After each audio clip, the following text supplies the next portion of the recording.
press the bell icon on the YouTube app and never miss another update.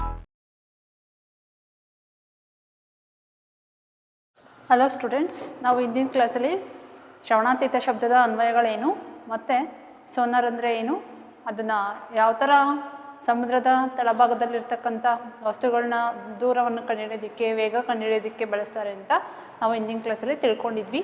ಇವತ್ತಿನ ಕ್ಲಾಸಲ್ಲಿ ನಾವು ಏನು ತಿಳ್ಕೊಳ್ಳೋಣ ಅಂತ ಅಂದರೆ, ಬಾವಲಿಗಳು ತಮ್ಮ ಬೇಟೆಗಳನ್ನು ಯಾವ ಥರ ಶ್ರವಣಾತೀತ ತರಂಗಗಳನ್ನು ಉಪಯೋಗಿಸಿ ಬೇಟೆ ಆಡ್ತವೆ, ಕಂಡುಹಿಡಿತವೆ.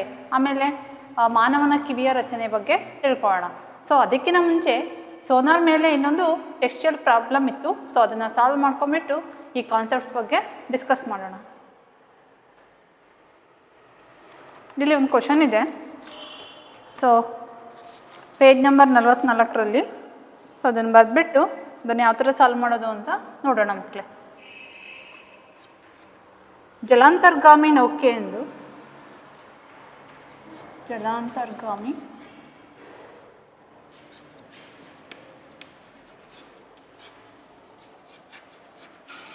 ನೌಕೆಯೊಂದು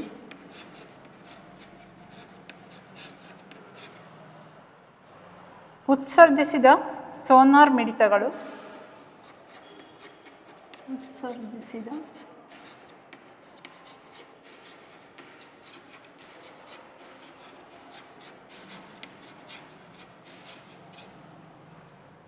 ಸೋನಾರ್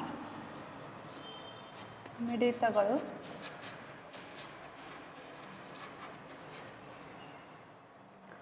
ಸಮುದ್ರದ ತಳದ ಗುಡ್ಡದಿಂದ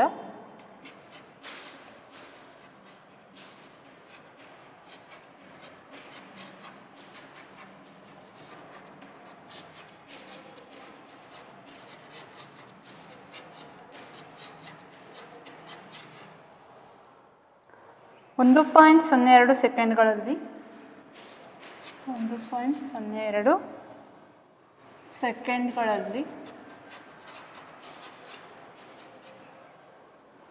ಹಿಂತಿರುಗುತ್ತವೆ.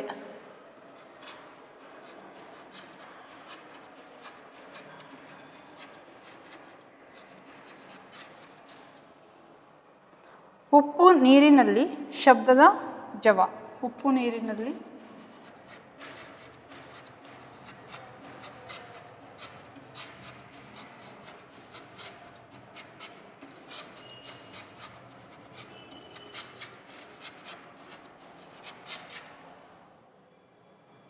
ಸಾವಿರದ 531 ಮೀಟರ್ ಪರ್ ಸೆಕೆಂಡ್. ಆದರೆ ಆ ಗುಡ್ಡವು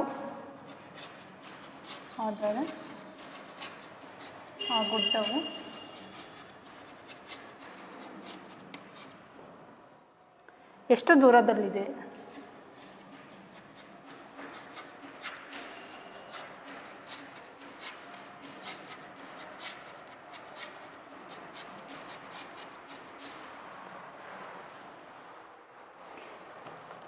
ಇದು ಕ್ವಶನು, ಸೋನಾರ್ ಮೇಲೆ ಇರ್ತಕ್ಕಂಥ ಕ್ವಶನ್ ಇದು.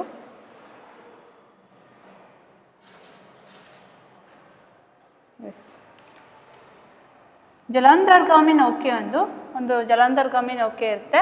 ಅದು ಉತ್ಸರ್ಜಿಸುತ್ತೆ ಸೋನಾರ್ ಮಿಡಿತಗಳನ್ನು ಸಮುದ್ರದ ತಳದ ಗುಡ್ಡದಿಂದ 1.02 ಸೆಕೆಂಡ್ಗಳಲ್ಲಿ ಹಿಂತಿರುಗುತ್ತವೆ. ಏನು ಮಾಡ್ತಾವು? 1.02 ಸೆಕೆಂಡ್ಗಳಲ್ಲಿ ಹಿಂತಿರುಗುತ್ತವೆ. ಉಪ್ಪು ನೀರಿರುತ್ತಲ್ವ, ಅದರಲ್ಲಿ ಶಬ್ದದ ಜವ ಎಷ್ಟಿರುತ್ತೆ ಅಂದರೆ 1531 ಮೀಟರ್ ಪರ್ ಸೆಕೆಂಡ್ ಇರುತ್ತೆ. ಆದರೆ ಆ ಗುಡ್ಡವು ಎಷ್ಟು ದೂರದಲ್ಲಿದೆ? ಹಾಗಾದರೆ ಆ ಗುಡ್ಡ ಅನ್ನೋದು ಎಷ್ಟು ದೂರದಲ್ಲಿದೆ ಅಂತ ನಾವು ಕಂಡುಹಿಡಿಬೇಕು. ನಮಗೆ ಸೋನಾರ್ ಕಾನ್ಸೆಪ್ಟಲ್ಲಿ ಈ ಫಾರ್ಮುಲಾ ತಿಳ್ಕೊಂಡಿದ್ವಿ ಅಲ್ವಾ, 2D = V × T ಅಂತ. ಸೊ ಇಲ್ಲಿ ನಾವು ಡಿನ ಕ್ಯಾಲ್ಕುಲೇಟ್ ಮಾಡ್ಕೋಬೇಕು. ಟಿ ಗೊತ್ತಿಲ್ಲ. ಇಲ್ಲಿ ವೆಲಾಸಿಟಿ ಜವ ಕೊಟ್ಟಿದ್ದಾರಲ್ವ, ಉಪ್ಪು ನೀರಿನಲ್ಲಿ ಶಬ್ದದ ಜವ, ಅದನ್ನು ನಾವಿಲ್ಲಿ ವಿ ಅಂತ ತಗೋಬೇಕು. ಉಪ್ಪು ನೀರಿನಲ್ಲಿ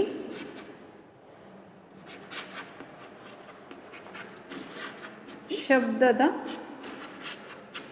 ಜವ v = 1531 metre per second. Time ಇಲ್ಲಿ ನೋಡಿ, ಸಮುದ್ರ ತಳದ ಗುಡ್ಡದಿಂದ 1.02 ಸೆಕೆಂಡ್ಗಳಲ್ಲಿ ಹಿಂದಿರುಗುತ್ತವೆ ಅಂದರೆ ಅದನ್ನು ನಾವೇನು ತಗೋಬೇಕು, ಟೈಮ್ ಆಗಿ ತಗೋಬೇಕು, ಕಾಲವಾಗಿ ತಗೋಬೇಕು. ಟಿ ಈಕ್ವಲ್ ಟು ಎಷ್ಟು, 1.02 ಸೆಕೆಂಡ್ ಇದೆ. ಸೊ ನಾವಿಲ್ಲಿ ಡಿನ ಕ್ಯಾಲ್ಕುಲೇಟ್ ಮಾಡ್ಕೋಬೇಕಾಗತ್ತೆ. ಸೊ ಇವೆಲ್ಲ ವ್ಯಾಲ್ಯೂಸ್ನ ನಾವು ಈ ಫಾರ್ಮುಲಾಗೆ ಅಪ್ಲೈ ಮಾಡ್ಕೊಳ್ಳೋಣ. 2D ಈಕ್ವಲ್ ಟು ವಿ ಅಂತ ಅಂದರೆ 1531 ಮೀಟರ್ ಪರ್ ಸೆಕೆಂಡ್, ಟೈಮ್ ಎಷ್ಟು 1.02 ಸೆಕೆಂಡ್. ಈಗ 1531ರಿಂದ 1.02ನ ಏನು ಮಾಡೋಣ, ಮಲ್ಟಿಪ್ಲೈ ಮಾಡ್ಕೊಳ್ಳೋಣ. 1531 ಇಂಟು 1.02, 2 ಒಂದಲೇ 2, 2 ಮೂರಲೇ 6, 2 ಐದಲೇ 10, 1 ಕ್ಯಾರಿ, 2 ಒಂದೇ 2, 2 1 3, 0 0 0 0, 1 ಒಂದಲೇ 1, 1 ಮೂರಲೇ 3, 1 ಐದಲೇ 5, 1 ಒಂದಲೇ 1. ನೋಡಿ ಇದು 2, 6 + 0 6 ಆಗುತ್ತೆ, 1 ಆಗುತ್ತೆ. ಇದು 3 + 3 6, 0 + 5 5, 1 ಈ ಥರ. ಇಲ್ಲಿ 0.12 ನಂಬರ್ ಅಂದಮೇಲೆ 1 2 ಅಂದರೆ ಎಷ್ಟು ಬಂತು ಆನ್ಸರು, 1561.62 ಏನು ಬಂತು, ಮೀಟರ್ ಬಂತು. ಯಾಕಂದರೆ ಪರ್ ಸೆಕೆಂಡು ಕ್ಯಾನ್ಸಲ್ ಆಗುತ್ತೆ. ಸೊ ಇಲ್ಲಿ 2D ಈಕ್ವಲ್ ಟು ಎಷ್ಟು, 1561.62 ಮೀಟರ್ ಬಂತು. ನಮಗೆ ಬೇಕಾಗಿರೋದು ಡಿ ಅಲ್ವಾ.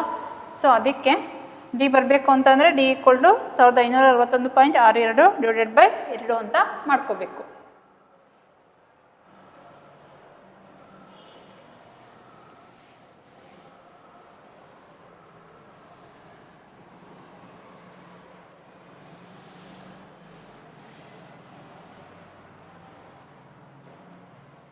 ಡಿ ಈಕ್ವಲ್ ಟು 1561.62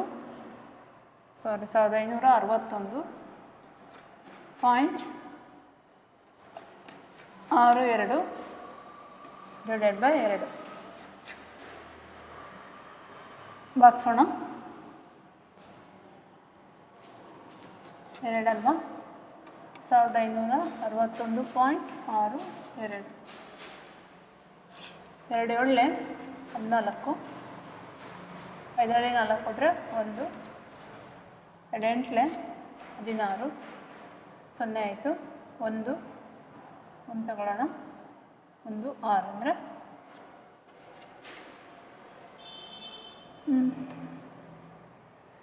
ಇಲ್ಲಿ 60 ಮಾಡ್ಕೊಳ್ಳೋಣ, 780 ಆಗಿಬಿಡುತ್ತೆ ಅವಾಗ.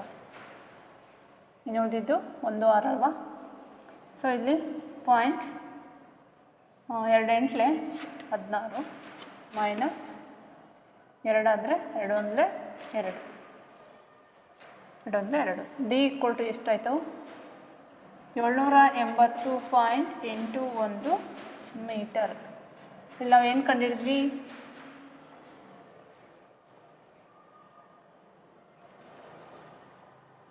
ಗುಡ್ಡವು ಎಷ್ಟು ದೂರದಲ್ಲಿದೆ, ಇಷ್ಟು ದೂರದಲ್ಲಿದೆ.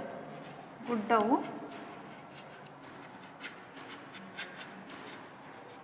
780.81 ಮೀಟರ್ ದೂರದಲ್ಲಿದೆ.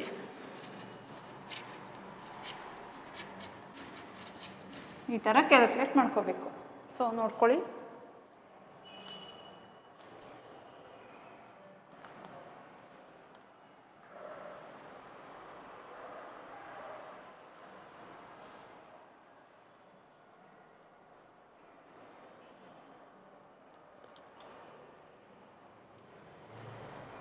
ಸೊ ನೆಕ್ಸ್ಟ್ ಕಾನ್ಸೆಪ್ಟು, ಬಾವಲಿಗಳು ಹೇಗೆ ತನ್ನ ಬೇಟೆನ ಕಂಡುಹಿಡಿತವೆ ಶ್ರವಣಾತೀತ ಶಬ್ದ ತರಂಗಗಳನ್ನ ಉಪಯೋಗಿಸ್ಕೊಂಡ್ಬಿಟ್ಟು.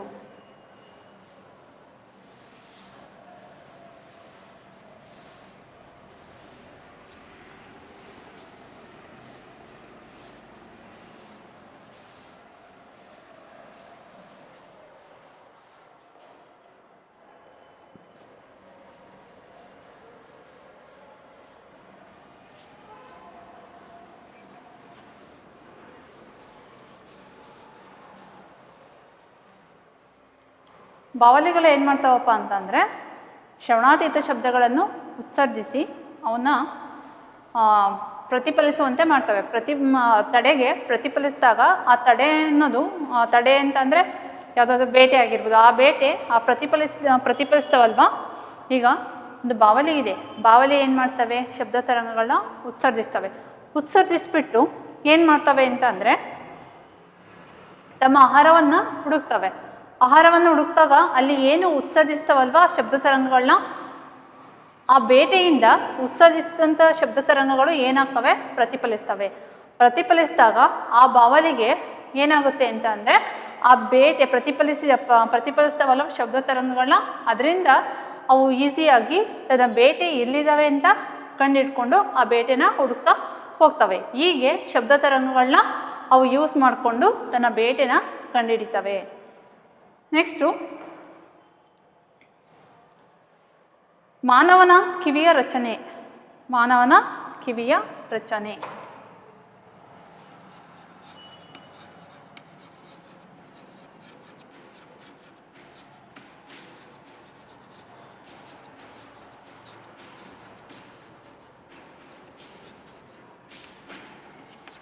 ಶಬ್ದವನ್ನು ಮನುಷ್ಯರು ಕೇಳಿಸ್ಕೊಳಕ್ಕೆ ಇರ್ತಕ್ಕಂಥ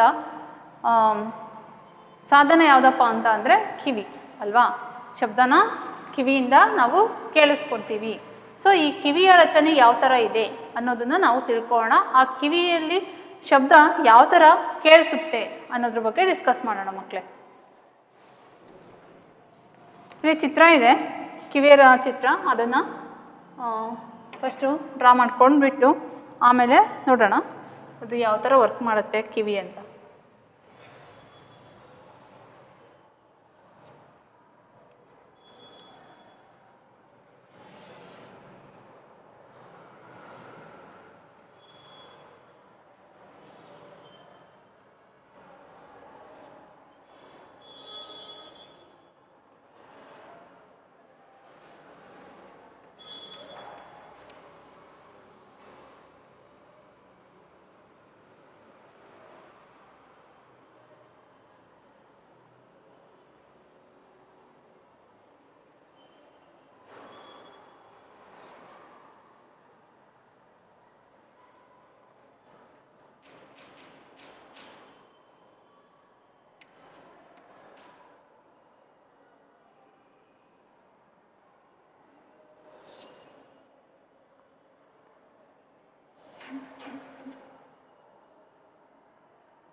ಕಿವಿ ಸಿಮಿಲರಾಗಿ ಈ ಥರ ಇರುತ್ತೆ ಅಂತ ಅಂದ್ಕೊಳ್ಳೋಣ.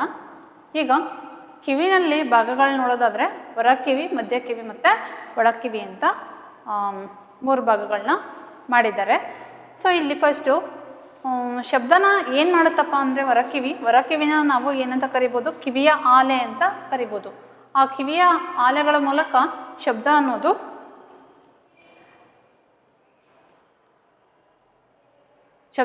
ಏನು ಮಾಡುತ್ತೆ, ಕಿವಿಯ ಆಲೆಯ ಮೂಲಕ ಈ ಥರ ಇಲ್ಲಿಂದ ಕೇಳಿಸ್ಕೊಂಡ್ಬಿಟ್ಟಿದ್ದು ಇಲ್ಲಿಂದ ಏನು ಮಾಡುತ್ತೆ ಅಂತ ಅಂದರೆ ಇದು ಮಧ್ಯ ಕಿವಿಗೆ ಕಳಿಸುತ್ತೆ. ಮಧ್ಯ ಕಿವಿಯ ಪೂರ್ತಿ ಹೊರಭಾಗದಲ್ಲಿ ಏನಿರುತ್ತೆ ಅಂತ ಅಂದರೆ ಕಿವಿಯ ಪೊರೆ ಇರುತ್ತೆ. ಎಂಥ ಪೊರೆ? ಅದು ಕಿವಿಯ ಪೊರೆ ಅಥವಾ ಅದನ್ನು ಕಿವಿಯ ತಮಟೆ ಅಂತ ಕರೀತಾರೆ. ಆ ಕಿವಿಯ ಪೊರೆ ಇದ್ದರೆ ಮಾತ್ರ ಆ ಶಬ್ದ ಅನ್ನೋದು ಅಲ್ಲಿ ಸಂಗ್ರಹ ಆಗುತ್ತೆ.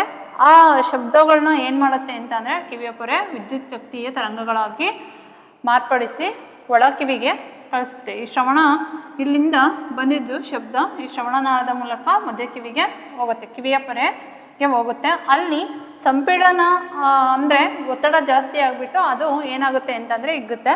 ಆಮೇಲೆ ವಿರಳನದಲ್ಲಿ ಸಂಕೋಚನೆ ಆಗುತ್ತೆ ಕಿವಿಯ ಪೊರೆ.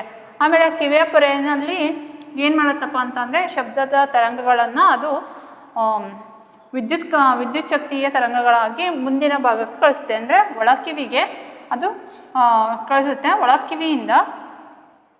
ಒಳಕಿವಿಯಿಂದ ಅದು ಏನಾಗುತ್ತೆ ಅಂತ ಅಂದರೆ ಮೆದುಳಿನಲ್ಲಿ ಅವು ಏನು ವಿದ್ಯುತ್ ಕಾಂತೀಯ ತರಂಗಗಳಿದಾವಲ್ವ ಮೆದುಳಿನಲ್ಲಿ ಸಂಗ್ರಹ ಆಗ್ತವೆ. ಮೆದುಳಿನಲ್ಲಿ ಸಂಗ್ರಹ ಆಗೋದು ಅಂತಾದರೆ ವರ್ಧನೆ ಆಗ್ತವೆ, ಮೆದುಳಿನಲ್ಲಿ ವರ್ಧನೆ ಆಗುತ್ತೆ. ಆ ವರ್ಧನೆಗಳನ್ನ ಆ ಮೆದುಳು ಅನ್ನೋದು ಯಾವ ರೂಪದಲ್ಲಿ ಬದಲಾಯಿಸುತ್ತೆ ಅಂತ ಅಂದರೆ ಶಬ್ದಗಳಲ್ಲಿ ಅದು ಕೇಳೋಂಗೆ ಮಾಡುತ್ತೆ, ಮೆದುಳು ಮೆಸೇಜನ್ನು ಕೊಡ್ತಾ ಹೋಗುತ್ತೆ. ಸೊ ಈ ಥರ ಕಿವಿ ಏನು ಮಾಡುತ್ತೆ ಅಂತ ಅಂದರೆ ಶಬ್ದನ ಕೇಳಿಸ್ಕೊಳ್ಳುತ್ತೆ ಅನ್ನೋದು. ನೆಕ್ಸ್ಟು ಇದಿಷ್ಟು ಶಬ್ದದಲ್ಲಿ ಬರ್ತಕ್ಕಂಥ ಕಾನ್ಸೆಪ್ಟ್ಸ್ಗಳು. ಇಲ್ಲಿಗೆ ಶಬ್ದ ಲೆಸನ್ನು ಕಂಪ್ಲೀಟ್ ಆಯಿತು ಮಕ್ಕಳೇ. ಇದರ ಮೇಲೆ ಅಭ್ಯಾಸದ ಲೆಕ್ಕಗಳಿದ್ದಾವೆ. ಸೊ ಅದರಲ್ಲಿ 1 by 1 ನಾವು ಡಿಸ್ಕಸ್ ಮಾಡ್ತಾ ಹೋಗೋಣ. ಈ ಕಿವಿಯ ರಚನೆಯನ್ನು ಟೆಕ್ಸ್ಟ್ ಬುಕ್ಕಲ್ಲಿ ವಿತ್ ಎಕ್ಸ್ಪ್ಲನೇಷನ್ನು ತುಂಬ ಚೆನ್ನಾಗಿ ಕೊಟ್ಟಿದ್ದಾರೆ. ಸೊ ನಾನು ಏನಿದೆ ಅದನ್ನು ಬ್ರೀಫಾಗಿ ನಿಮಗೆ ಎಕ್ಸ್ಪ್ಲೇನ್ ಮಾಡಿದ್ದೀನಿ. ಸೊ ನೀವಲ್ಲಿ ನೋಡ್ಕೊಳ್ಳಿ.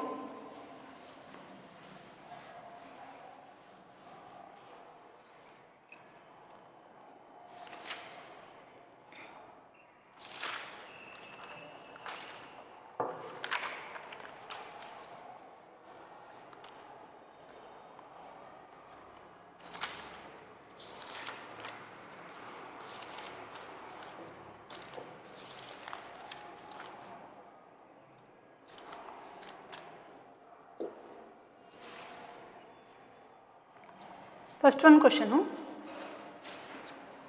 ಶಬ್ದ ಎಂದರೇನು?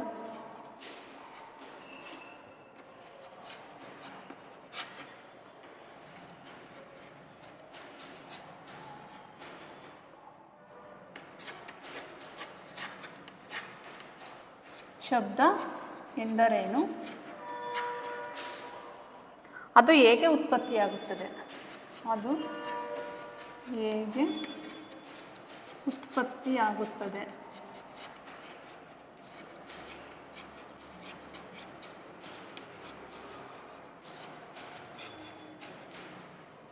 ಶಬ್ದ ಅಂದರೆ ಅದು ಒಂದು ಶಕ್ತಿಯ ರೂಪ ಅಲ್ವಾ? ಅದು ಹೆಂಗೆ ಉತ್ಪತ್ತಿಯಾಗುತ್ತೆ ಅಂತ ಅಂದರೆ ವಸ್ತುಗಳ ಕಂಪನದಿಂದ ಶಬ್ದವು ಉತ್ಪತ್ತಿಯಾಗುತ್ತದೆ ಅಂತ ಬರೆದ್ರೆ ಆಯಿತು. ಶಬ್ದವು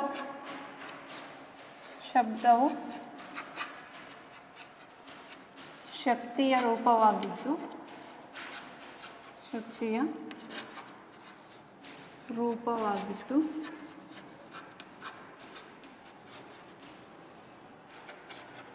ಅದು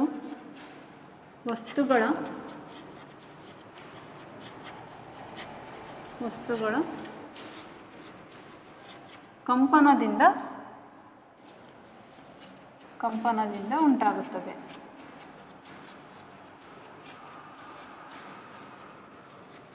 ವಸ್ತುಗಳ ಕಂಪಿಸಿದ್ರಲ್ವ ಶಬ್ದ ಉಂಟಾಗೋದು, ಅದಕ್ಕೆ ವಸ್ತುಗಳ ಕಂಪನದಿಂದ ಉಂಟಾಗುತ್ತದೆ ಅಂತ ಬರಿಬೇಕು. ನೆಕ್ಸ್ಟು 2ನೇ ಕ್ವಶನು, ಶಬ್ದದ ಆಕಾರದ ಹತ್ತಿರ ಗಾಳಿಯಲ್ಲಿ ಸಂಪೀಡನಗಳು ಮತ್ತು ವಿರಳನಗಳು ಹೇಗೆ ಉತ್ಪತ್ತಿಯಾಗುತ್ತವೆ ಎಂದು ಚಿತ್ರದ ಸಹಾಯದಿಂದ ವಿವರಿಸಿ. ಶಬ್ದದ ಆಕಾರದ ಹತ್ತಿರ ಗಾಳಿಯಲ್ಲಿ ಸಂಪೀಡನಗಳು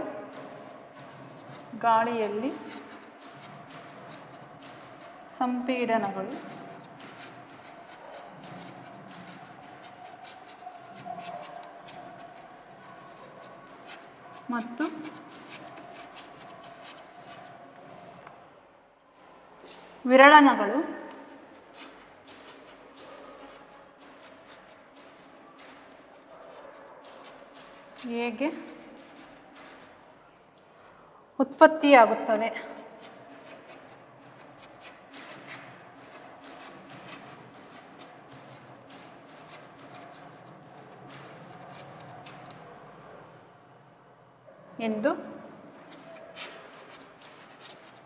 ಎಂದು ಚಿತ್ರದ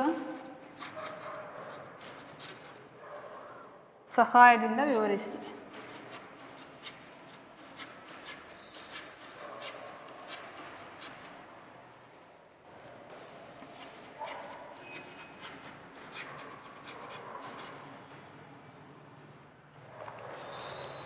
ಈಗ ಶಬ್ದದ ಆಕಾರದಿಂದ ಹತ್ತಿರ ಗಾಳಿಯಲ್ಲಿ ಸಂಪೀಡನಗಳು ಮತ್ತು ವಿರಳನಗಳು ಹೇಗೆ ಉತ್ಪತ್ತಿಯಾಗುತ್ತವೆ ಎಂದು ಚಿತ್ರದ ಸಹಾಯದಿಂದ ವಿವರಿಸಬೇಕು. ನಾವಿಲ್ಲಿ ಶಬ್ದದ ಆಕಾರ ಅಂತ ಅಂದರೆ ಶ್ರುತಿಕವೆನ ತಗೊಳ್ಳೋಣ. ಆ ಶ್ರುತಿಕವೆನಲ್ಲಿ ನಾನು ಎಕ್ಸ್ಪ್ಲೇನ್ ಮಾಡಿದ್ದೀನಿ ಯಾವ ಥರ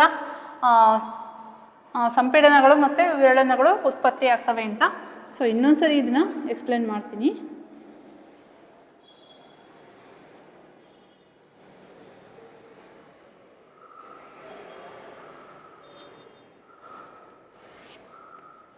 ಇದೇನು ಶ್ರುತಿಕವೆ. ಇಲ್ಲಿ ಕಂಪನ ಇರುತ್ತಲ್ವ,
ಇದು ಸಂಪೀಡನ, ವಿರಳನ, ಸಂಪೀಡನ, ವಿರಳನ. ಸೊ ಇಲ್ಲಿ ಮಕ್ಕಳೇ ಒಂದು ಶ್ರುತಿಕವೆ ತಗೊಂಡು ರಬ್ಬರ್ ಪ್ಯಾಡಿಗೆ ನಾವು ಹೊಡೆದಾಗ ಅದು ಏನಾಗುತ್ತೆ, ಕಂಪನ ಮಾಡುತ್ತೆ. ಕಂಪಿಸಿದ್ದು ಗಾಳಿಯಲ್ಲಿ ಹೋಗುತ್ತಲ್ವಾ, ಒತ್ತಡದ ವ್ಯತ್ಯಯಗಳಿಂದ ಗಾಳಿಯಲ್ಲಿ ಅದು ಹೋಗುತ್ತೆ. ಸೊ ಒತ್ತಡ ಜಾಸ್ತಿ ಇರೋ ಪ್ರದೇಶನ ನಾವು ಸಂಪೀಡನ ಅಂತ ಕರಿತೀವಿ, ಒತ್ತಡ ಕಡಿಮೆ ಇರೋ ಪ್ರದೇಶನ ನಾವು ವಿರಳನ ಅಂತ ಕರಿತೀವಿ. ಸಂಪೀಡನದಲ್ಲಿ ಏನಾಗುತ್ತೆ ಅಂತ ಅಂದರೆ ಅದು ಅಲ್ಲೇನು ಮಾಧ್ಯಮದಲ್ಲಿರ್ತಕ್ಕಂಥ ಕಣಗಳು ಒತ್ತತ್ತಾಗಿರ್ತವೆ. ಮತ್ತು ಇಲ್ಲಿ ವಿರಳನದಲ್ಲಿ ಕಣಗಳು ಅತಿ ವಿರಳವಾಗಿದ್ದು ಅವು ಏನಾಗ್ತವೆ, ಅದರಲ್ಲಿ ಗ್ಯಾಪ್ ಅನ್ನೋದು ಜಾಸ್ತಿ ಇರುತ್ತೆ. ಕಣಗಳು ಸಂಪೀಡನದಲ್ಲಿ ಇದ್ದಂಗೆ ಒತ್ತತ್ತಾಗಿದ್ದಂಗೆ ಇಲ್ಲಿ ಇರೋದಿಲ್ಲ, ವಿರಳನವಾಗಿ ಇರ್ತವೆ. ಇದರಿಂದ ಏನಾಗುತ್ತೆ ಅಂತ ಅಂದರೆ ಸಂಪೀಡನ ಮತ್ತು ವಿರಳನಗಳ ಸರಳಿಗಳು ಉಂಟಾಗ್ತವೆ. ಈ ಥರ ಒಂದು ವಸ್ತುವಿನ ಕಂಪನದಿಂದ ಏನು ಸಂಪೀಡನ ಮತ್ತು ವಿರಳನಗಳ ಸರಣಿಗಳು ಉಂಟಾಗ್ತವೆ ಎಲ್ಲಿ, ಗಾಳಿಯಲ್ಲಿ ಅಂತ ಹೇಳ್ಬೋದು. ಸೊ ನೆಕ್ಸ್ಟ್ ಕ್ವಶನು,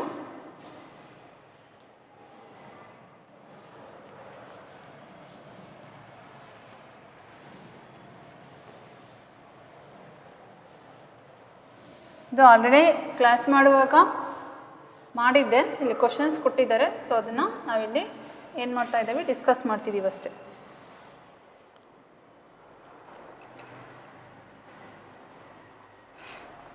ಮೂರನೇ ಕ್ವಶನು, ಶಬ್ದದ ಪ್ರಸರಣೆಗೆ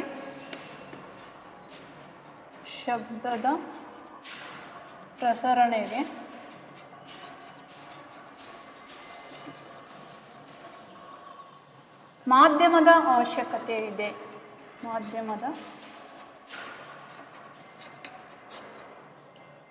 ಅವಶ್ಯಕತೆ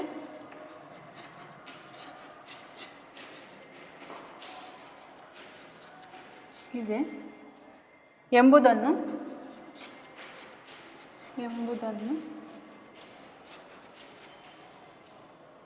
ಒಂದು ಪ್ರಯೋಗದಿಂದ ತೋರಿಸಿ.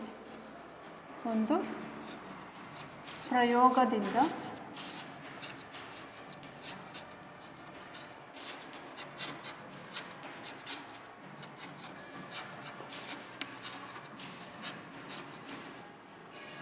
ನೋಡಿ ಮಕ್ಕಳು, ಇಲ್ಲಿ ಶಬ್ದದ ಪ್ರಸರಣೆಗೆ ಮಾಧ್ಯಮದ ಅವಶ್ಯಕತೆ ಇದೆ ಎಂಬುದನ್ನು ಒಂದು ಪ್ರಯೋಗದಿಂದ ತೋರಿಸ್ಬೇಕಂತೆ. ಅದೇ ನಾವು ಪಾತ್ರೆ ಪ್ರಯೋಗ ಮಾಡಿದ್ವಲ್ವ, ಸೊ ಅದನ್ನು ನಾವಿಲ್ಲಿ ಇನ್ನೊಂದ್ಸರಿ ಏನು ಮಾಡೋಣ, ತಿಳ್ಕೊಳ್ಳೋಣ. ಪಾತ್ರೆ ಪ್ರಯೋಗ.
ಇದೇನಿದು, ಸ್ವಿಚ್.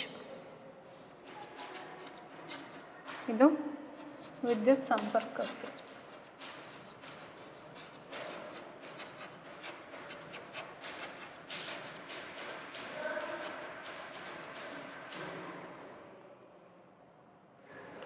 ಸ್ವಿಚ್.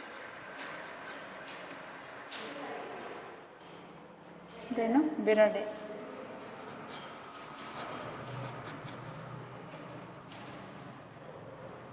ಗಾಜಿನ ಗಂಟಾಪಾತ್ರೆ.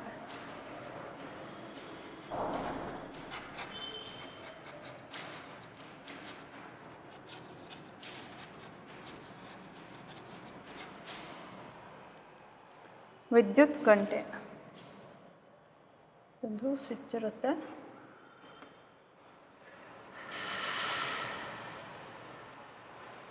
ವಿದ್ಯುತ್ ಕರೆಗಂಟೆ.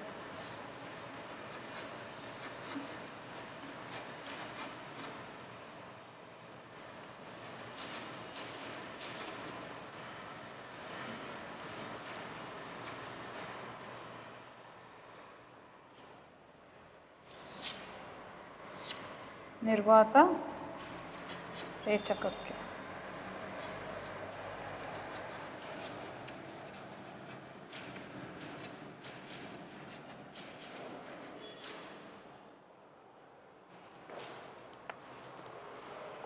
ನೋಡಿ ಮಕ್ಕಳೇ, ಇದು ಏನಪ್ಪ ಅಂದರೆ ಗಾಜಿನ ಗಂಟಪಾತ್ರೆ ಪ್ರಯೋಗ ಅಂತ. ಇಲ್ಲಿ ಈ ಥರ ಅರೇಂಜ್ಮೆಂಟ್ನ ಮಾಡ್ಕೊಂಡಿರಬೇಕು, ಈ ಥರ ಎಲ್ಲ ಅರೇಂಜ್ಮೆಂಟ್ ಮಾಡ್ಕೋಬೇಕು. ಸೊ ಇಲ್ಲಿ ಫಸ್ಟು ಏನು ಮಾಡಬೇಕು ಅಂತ ಅಂದರೆ, ನಿರ್ವಾತ ರೇಚಕದಿಂದ ಫಸ್ಟು ಅಲ್ಲಿರೋ ಗಾಳಿನ ತೆಗ್ದಿರಬಾರ್ದು. ಇಲ್ಲಿ ಸ್ವಿಚ್ ಆನ್ ಮಾಡಿದ ತಕ್ಷಣ ಏನಾಗುತ್ತೆ ಅಂತ ಅಂದರೆ ಕರೆಗಂಟೆ ಶಬ್ದ ನಮಗೆ ಕೇಳಿಸುತ್ತೆ. ಈ ನಿರ್ವಾತ ರೇಚಕದ ಸಹಾಯದಿಂದ ಇಲ್ಲಿರ್ತಕ್ಕಂಥ ಗಾಳಿನ ಅಷ್ಟು ತೆಗ್ದ್ವಿ ಅಂತ ಅಂದರೆ ಈ ಸ್ವಿಚ್ ಆನ್ ಮಾಡಿದರೂ ಕೂಡ ಇಲ್ಲಿ ಕರೆಗಂಟೆಯಲ್ಲಿ ಇರ್ತಕ್ಕಂಥ ಶಬ್ದ ಏನಾಗೋದಿಲ್ಲ, ಕೇಳಿಸೋದಿಲ್ಲ. ಅಂದರೆ ಗಾಳಿ ಇದ್ದರೆ ಮಾತ್ರ ಕರೆಗಂಟೆ ಶಬ್ದ ಏನಾಯಿತು, ಕೇಳಿಸ್ತು. ಗಾಳಿ ಇಲ್ಲ ಅಂತ ಅಂದಾಗ ಅಷ್ಟು ಇದ್ರ ಮೂಲಕ ನಾವು ಗಾಳಿನ ತೆಗೆದಾಗ ಏನಾಯಿತು, ಆಗ ಶಬ್ದ ಅನ್ನೋದು ಕೇಳಿಸ್ಲಿಲ್ಲ. ಇದರಿಂದ ನಾವೇನು ಹೇಳ್ಬೋದು ಅಂತ ಅಂದರೆ, ಶಬ್ದ ಪ್ರಸಾರ ಆಗಬೇಕು ಅಂತ ಅಂದರೆ ಏನಿರಬೇಕು, ಒಂದು ಮಾಧ್ಯಮ ಇರಬೇಕು. ಮಾಧ್ಯಮ ಅಂದರೆ ಇಲ್ಲಿ ನಾವು ಗಾಳಿಯನ್ನು ತಗೊಂಡಿದ್ದೀವಿ, ಗಾಳಿಯನ್ನು ಮಾಧ್ಯಮ ಇದ್ದರೆ ಶಬ್ದ ಅನ್ನೋದು ಕೇಳಿಸುತ್ತೆ ಅನ್ನೋದು ಒಂದು ಪ್ರಯೋಗದಿಂದ ನಾವು ಏನು ಮಾಡಿದ್ವಿ, ತಿಳ್ಕೊಂಡ್ವಿ. ಸೊ ನೆಕ್ಸ್ಟು 4ನೇ ಕ್ವಶನು.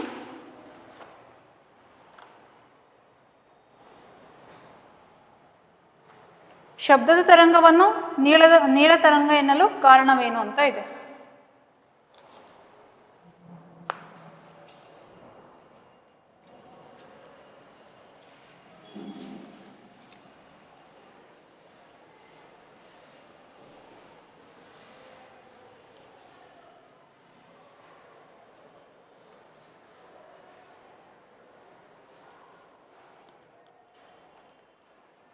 ಶಬ್ದದ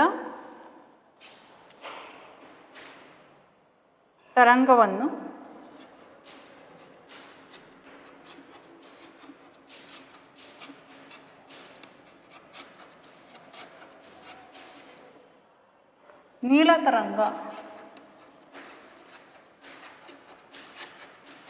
ನೀಳ ತರಂಗ ಎನ್ನಲು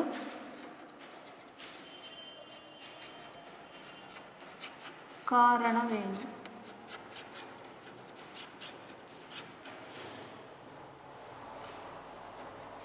ಶಬ್ದದ ತರಂಗಗಳನ್ನು ಯಾಕೆ ನೀಳ ತರಂಗ ಅಂತ ಕರೀತಾರೆ ಅನ್ನೋದು ಕ್ವಶನ್ನು.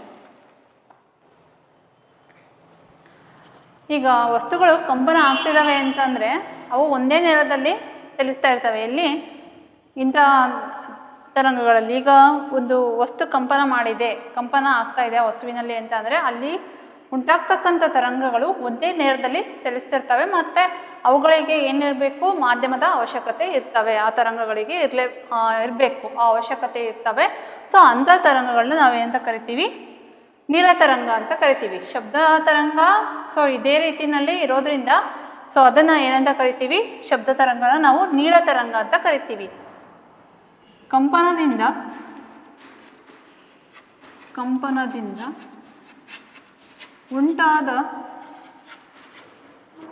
ಉಂಟಾದ ತರಂಗಗಳು ಒಂದೇ ನೇರದಲ್ಲಿ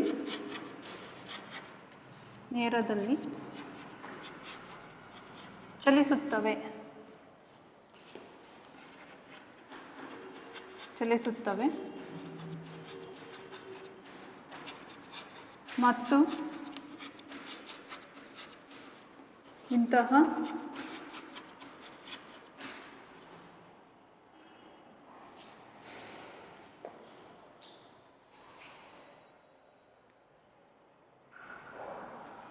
ಮತ್ತು ಇಂತಹ ತರಂಗಗಳಿಗೆ ಮಾಧ್ಯಮದ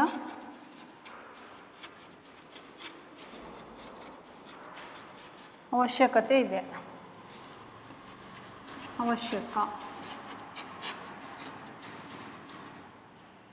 ಶಬ್ದ ತರಂಗ ಕೂಡ ಇದೇ ರೀತಿಯಲ್ಲಿ ಏನು ಮಾಡ್ತವೆ, ಒಂದೇ ನೇರದಲ್ಲಿ ಚಲಿಸ್ತವೆ. ಮತ್ತು ಆ ಶಬ್ದ ತರಂಗಗಳಿಗೆ ಏನು ಅವಶ್ಯಕತೆ ಇದೆ, ಮಾಧ್ಯಮದ ಅವಶ್ಯಕತೆ ಇದೆ. ಸೊ ಅದಕ್ಕೆ ಶಬ್ದ ತರಂಗವನ್ನು ಏನಂತ ಕರೀತಾರೆ, ನೀಳ ತರಂಗ ಅಂತ ಕರೀತಾರೆ.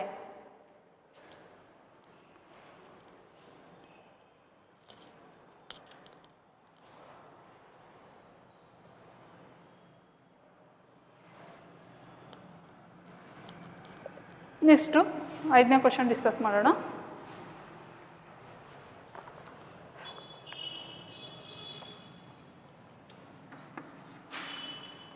ಕತ್ತಲ ಕೋಣೆಯೊಂದರಲ್ಲಿನ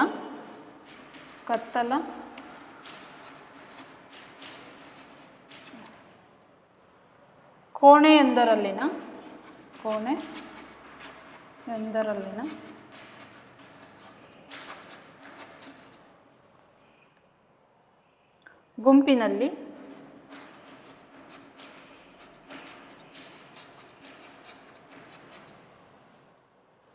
ನಿಮ್ಮ ಸ್ನೇಹಿತನ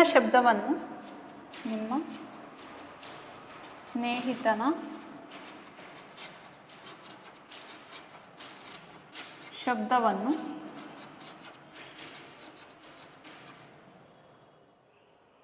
ಗುರುತಿಸಲು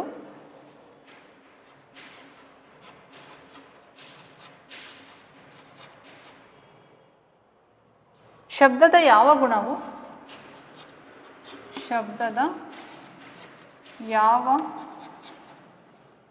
ಗುಣವು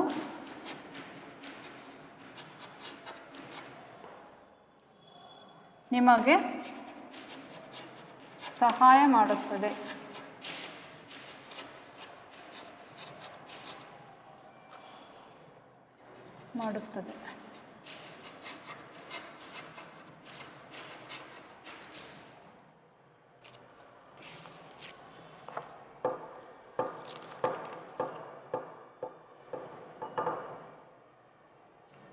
ಇಲ್ಲಿ ನೋಡಿ ಮಕ್ಕಳೇ, ಕತ್ತಲ ಕೋಣೆಯೊಂದರಲ್ಲಿನ ಗುಂಪಿನಲ್ಲಿ, ಕತ್ತಲ ಕೋಣೆಯೊಂದು ಗುಂಪಿರುತ್ತೆ, ಅಲ್ಲಿ ನಿಮ್ಮ ಸ್ನೇಹಿತನ ಶಬ್ದವನ್ನು ಗುರುತಿಸಲು ಶಬ್ದದ ಯಾವ ಗುಣವು ನಿಮಗೆ ಸಹಾಯ ಮಾಡುತ್ತೆ. ಅಂದರೆ ಅವನು ನಿಮ್ಮ ಫ್ರೆಂಡಿಂದು ಶಬ್ದ ಇದೇ ಥರ ಇದೆ ಅನ್ನೋದಕ್ಕೆ ಯಾವ ಗುಣವು ನಿಮಗೆ ಸಹಾಯ ಮಾಡುತ್ತೆ, ಅದು ನನ್ನ ಫ್ರೆಂಡಿಂದೇ ವಾಯ್ಸು ಅಥವಾ ಶಬ್ದ ಅನ್ನೋದಕ್ಕೆ ಯಾವ ಗುಣ ಸಹಾಯ ಮಾಡುತ್ತೆ.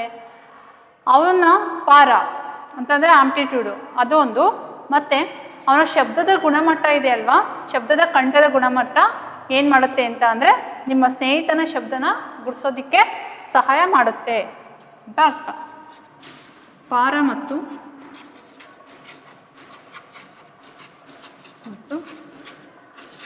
ಶಬ್ದದ ಕಂಠದ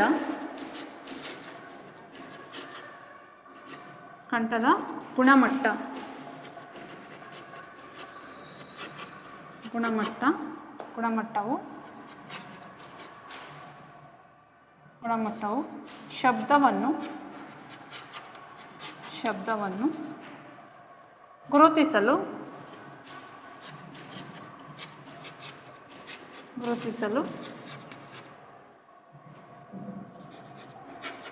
ಸಹಾಯ ಮಾಡುತ್ತದೆ.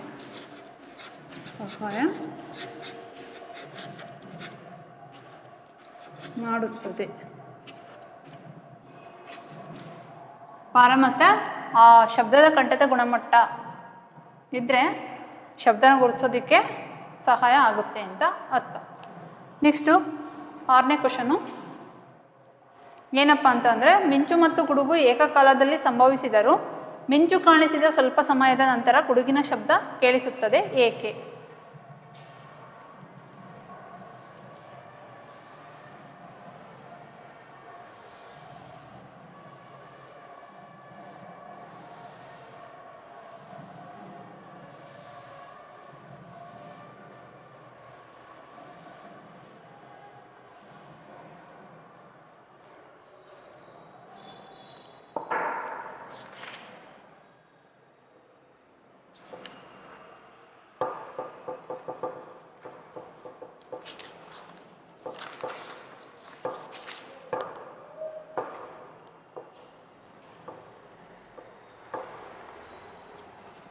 ಮಿಂಚು ಮತ್ತು ಗುಡುಗು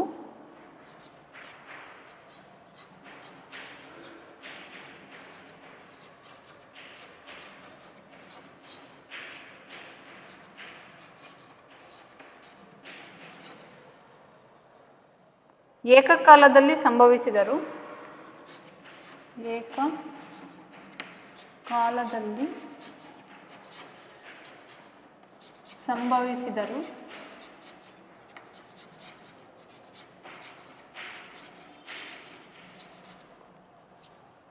ಮಿಂಚು ಕಾಣಿಸಿದ ಸ್ವಲ್ಪ ಸಮಯದ ನಂತರ, ಮಿಂಚು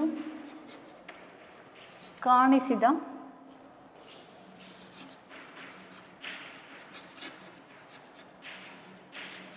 ಸ್ವಲ್ಪ ಸಮಯದ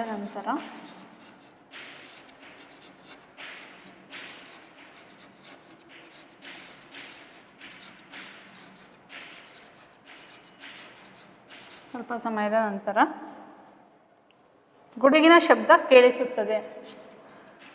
ಗುಡುಗಿನ ಶಬ್ದ ಕೇಳಿಸುತ್ತದೆ.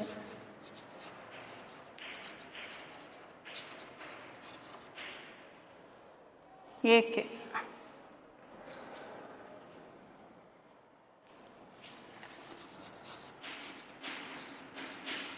ಸಾಮಾನ್ಯವಾಗಿ ಮಳೆಗಾಲದಲ್ಲಿ ಮಿಂಚು ಗುಡುಗು ಇರುತ್ತಲ್ವ. ನಾವು ಫಸ್ಟು ಮಿಂಚನ್ನು ನೋಡ್ತೀವಿ, ಆಮೇಲೆ ಗುಡುಗುನ ಕೇಳಿಸ್ಕೊತೀವಿ. ಯಾಕೆ ಈ ರೀತಿ ಆಗುತ್ತೆ ಅಂತ ಅಂದರೆ, ಶಬ್ದದ ವೇಗ ಬೆಳಕಿನ ವೇಗಕ್ಕಿಂತ ಕಡಿಮೆ ಇರೋ ಕಾರಣ ಅಲ್ವಾ. ಸೊ ಈ ಕಾರಣದಿಂದ ಮಿಂಚು ಕಾಣಿಸಿದ ನಂತರ ಏನಾಗುತ್ತೆ ಅಂದರೆ ಗುಡುಗು ಕೇಳಿಸುತ್ತೆ ಅಂತ ಅರ್ಥ. ಶಬ್ದದ ವೇಗ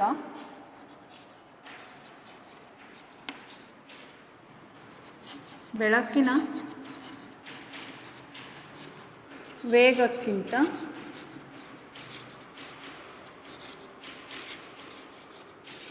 ಕಡಿಮೆ ಇರುವ ಕಾರಣ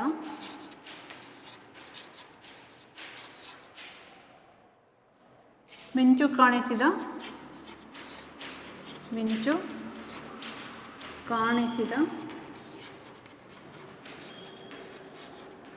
ಸ್ವಲ್ಪ ಸಮಯದ ನಂತರ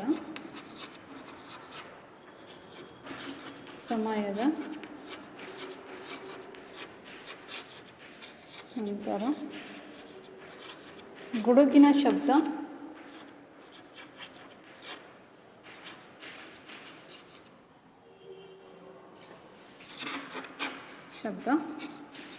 ಕೇಳಿಸುತ್ತದೆ.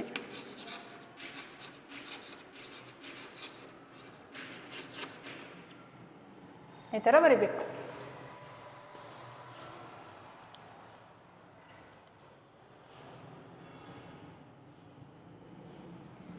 ಸೊ ಮಕ್ಕಳೇ, ಇವತ್ತಿನ ಕ್ಲಾಸಿಗೆ ಇಷ್ಟು ಸಾಕು. ನೆಕ್ಸ್ಟ್ ಕ್ಲಾಸಲ್ಲಿ ನಾವು 7ನೇ ಪ್ರಾಬ್ಲಮ್ನಿಂದ ಡಿಸ್ಕಸ್ ಮಾಡೋಣ.